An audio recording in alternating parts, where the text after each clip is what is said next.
Hello. Before I start, I should probably let you know what you're getting into. Or rather, what you're not. I'm not going to ask you for your allegiance, your money, or even your agreement. I simply ask that you hear me out. A few minutes of your time, and then you can go back to whatever you were doing when you found this. Nothing more. Now, with that preface out of the way, let's begin. The world is broken. If you're anything like me, you felt it. For the past several years, I've looked on as my country tears itself between two senseless ideologies, neither of whom hold its interest at heart. I've seen TikTok, Twitter, and OnlyFans destroy the minds and souls of my, now former, friends and strangers alike. I've seen the 0.1% and the 0.01% wresting economic control from the rest of the world, and their friends in the WEF and UN attempting now to take political control as well. Political crisis, economic inequality, social dysfunction and isolation, cultural alienation, ever-increasing government control. For most of my life, this was all I'd known, and I'd imagine it was for many of yours as well. Even when I knew these problems existed, I assumed either that they did not really exist, or that the solution was forthcoming, readily available in social justice and liberal Christianity. I had a distaste for modern art, but that was all that could possibly predict what was to come. It started, perhaps, in an unusual way. A few anti-degeneracy memes, but nothing too strange. Then some Crusader in Rome memes. My life was going normally. I don't have too many recollections of my thoughts in this period. But what happened next, I remember quite clearly. It was the middle of winter, if I can recall correctly, but the exact date is irrelevant. At this point, my political and philosophical beliefs were completely orthodox, center-left. I was anti-racist, multicultural, liberal Christian, etc. My recent glance into the non-binary genders of the leftist internet had shaken my faith somewhat, but not by much, and I almost liked the idea of having an identity I could change and customize at will. I had gotten home from school and grabbed my laptop for a normal afternoon. I opened my web browser, which was configured to give me some news articles upon launch. Normally I skipped right by them, but this time one caught my eye. It was from Al Jazeera, which I had not yet learned to distrust, but that did not make it special. What caught my eye was the title. "The future is post-Western," it boldly proclaimed.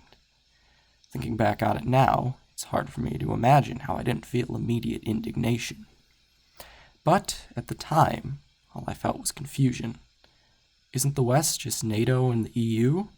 Does that mean the West is going to go away? How is NATO a bad thing? These questions swirled through my mind as I clicked on the piece. And what I saw was an answer to none of those. As I read and scrolled, I only grew more confused. What did it mean the West was fascist? Was the author unaware of World War II? Yes, we did evil things in the past, but why am I expected to pay the price for my ancestors? Confused, I closed the article. As I moved on with my afternoon, the confusion turned to indignation. Those were my people, my culture. I had identified myself with Locke and Rousseau, but their views were somehow hypocritical. As I started browsing YouTube, I began to get an unfamiliar feeling, an opposition to a mainstream news piece.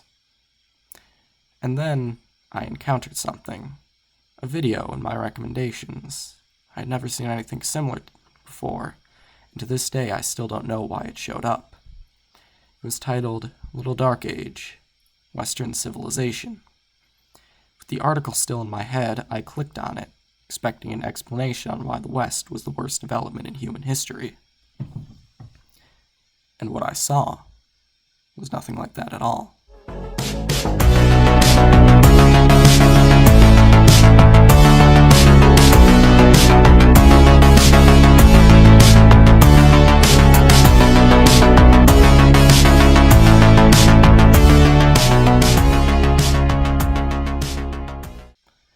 was, in a few words, a distillation of Western greatness. The comments were overwhelmingly in favor of the West, with people saying to take pride in our ancestry. From here, the gates were wide open. My support of Rome went from ironic to sincere. I began to discover more and more people that I agreed with, previously unknown, and I even started to find friends in the real world with similar views. I even found traditional Catholicism and grew even more certain in my desire to get confirmed, beyond simply appeasing my parents. But it wasn't all sunshine and rainbows. As I saw through more and more of the leftist-run world around me, I no longer felt safe to voice my true opinions to my family. As I was introduced to Jungian psychology, my therapist, who I had begun seeing much earlier by a decision of my parents, began to seem shallow and pointless. Through Jungian psychology, I was reintroduced to philosophy, starting with Stoicism. As I read and watched, more and more problems became apparent to me. I found many of those I previously agreed with ignorant, and describing my views to a normal person grew ever harder. As I went through confirmation prep, I began to have misgivings about Christianity, eventually talking myself into rejecting it late one summer night. Now it seemed like I could not find anyone I fully agreed with, that there were only bits and pieces of truth scattered in the midst of lies.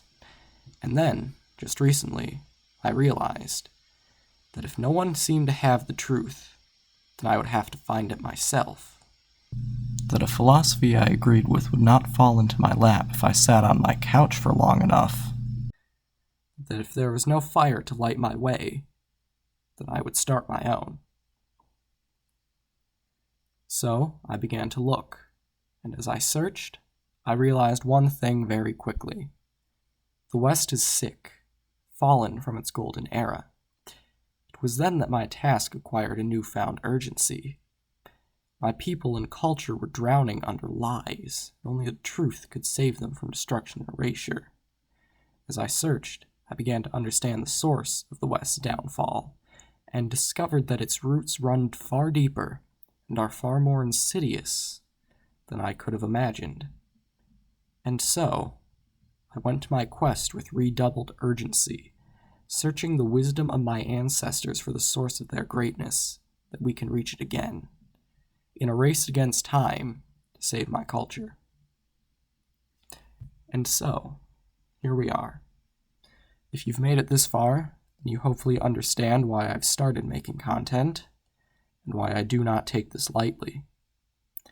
The West is slowly falling apart at the hands of both ideological mistakes and deliberate collusion.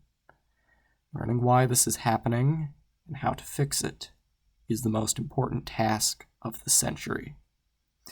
So, I invite you to join me in this life and death effort to save and defend the truth of the West in whatever way you can.